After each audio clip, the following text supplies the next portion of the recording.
Leagues. Jagex's somewhat annual playground for overpowered and short-lived mechanics that could never survive the main game. Every league's hundreds of thousands of players are drawn to the coked-out, task-chasing, power creep-laden fantasy it brings. And every league's, we see these same requests from players over and over. Infinite Run is so much fun. The main game should have it. Stackable clues when. 2-tick Scythe of Vitur or I will quit. Most things from leagues are way too overpowered for the main game, but not all of them. Here are 5 things I think should come to the main game from leagues. For the first change, let's talk about something a lot of people may not even realize is in leagues. In the Asgarnia region, some of Oldschool's oldest bosses reside, the God Wars dungeon. The bosses here have the chance to drop very powerful gear.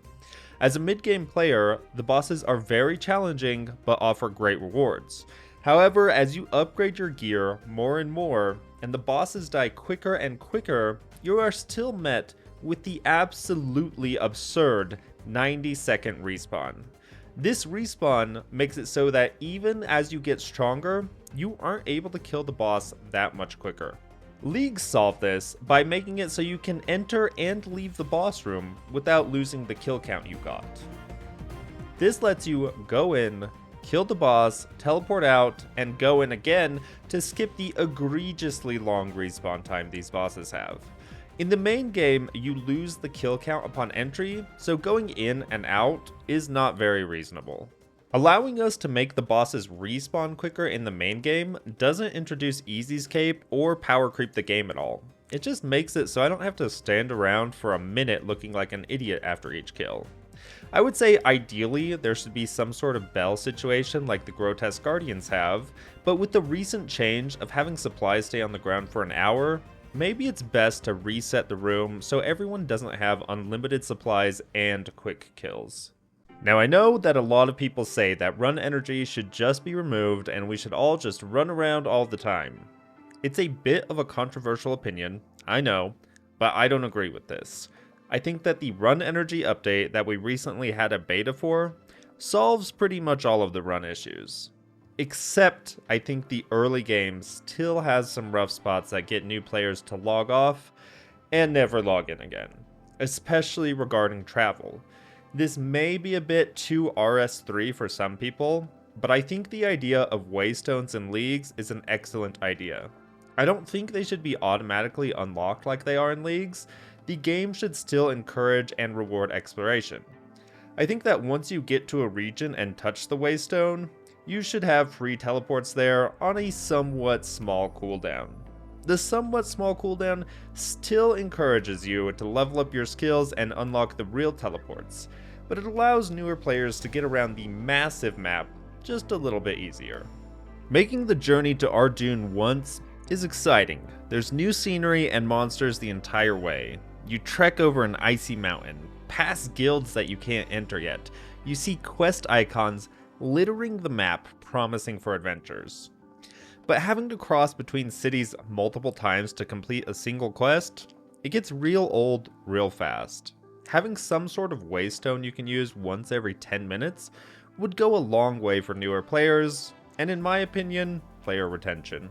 In the main game, you can get multiple purples at the Chambers of Xerix, but not at the Tombs of a Musket or the Theater of Blood. Last year, during the Trailblazer Reloaded leagues, it was also like this. It made it not very fun to do TOB or TOA, but Cox was a lot of fun because you would see everybody getting a purple.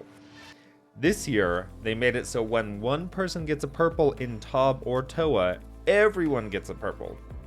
And I just want to say, it was one of the most beautiful sights. I knew it was coming, and I still got excited every single time. Now, I don't think everyone should be getting purples in the main game, but I think it would be a lot of fun to have a chance to get multiple purples in TOA or TOB. Maybe if somebody besides the MVP rolls the purple, the MVP could have something like a 1% chance to also get a purple, or something like that. I want to encourage some toxic, tasty life shenanigans of only using D-claws and PKing people in World 416. Don't forget to like and subscribe. Once we hit our goal of 7 billion subscribers, I vow to convince Bill Nye the Science Guy to make a hardcore Ironman. Raging Echoes introduced several very powerful new items into the game, obtained from the Echo bosses. These items make sense for leagues, but they are just way too powerful for the main game, right? Well, let's talk about my favorite Echo weapon in particular, the Sunlight Spear. A very powerful weapon that has a stacking mechanic much like the Soul Reaper axe. Every 7 stacks, it has access to a very powerful AoE attack. But is the weapon actually broken and too powerful for the main game? Let's take a quick look at its stats. 113 strength and 125 stat bonus. It's a two-handed weapon, so you can't wear a defender with it. It's a 5-tick weapon as well, so the same speed as the Azmumpton's Fang. Now let's take a look at that Fang. It has 103 strength with 105 stat bonus. But because it's a one-handed weapon, you can equip the Avernic Defender and bring those bonuses up to 111 strength and 135 stab. And the Azmumpton's Fang has the double accuracy passive effect. In almost all areas, the Fang would just be flat out better. But the Spear does have that super fun, super useful special attack. Some people might think that the special attack makes places like Nilo and Theodora Blood too easy. This is true in leagues where a 5-tick weapon becomes a 2-tick weapon, but in the main game, I'm not certain that the special is worth it. Generally, you would use something like the Swift Blade or the Ham Joint because they are 3-tick weapons and you want to attack all the different crabs very quickly. I think the Soul Spear would be fairly strong, but not overpowered. I actually don't know where it would see a lot of use, but the community is very creative and this is a fun weapon. I would love to see it in the actual game. I can't talk about a drop from Echo bosses without talking about the Echo bosses themselves. Holy cow, Jagex outdid themselves here. Due to how Leagues works, I only got the pleasure of trying out 3 of the Echo bosses. The J-mods found a way to make the Calphite Queen actually enjoyable. The Grotesque Guardians felt like insanity until you realize what's going on, and Soul was just a dang fun fight. Because of all the relics, none of the fights were too difficult, but in the main game, some of them would put up a good challenge. I don't think the Echo bosses should replace any of the actual bosses, except maybe Calphite Queen. Screw the main game Calphite Queen. But I do think there should be somewhere to fight these versions, even if there is no drop for beating them.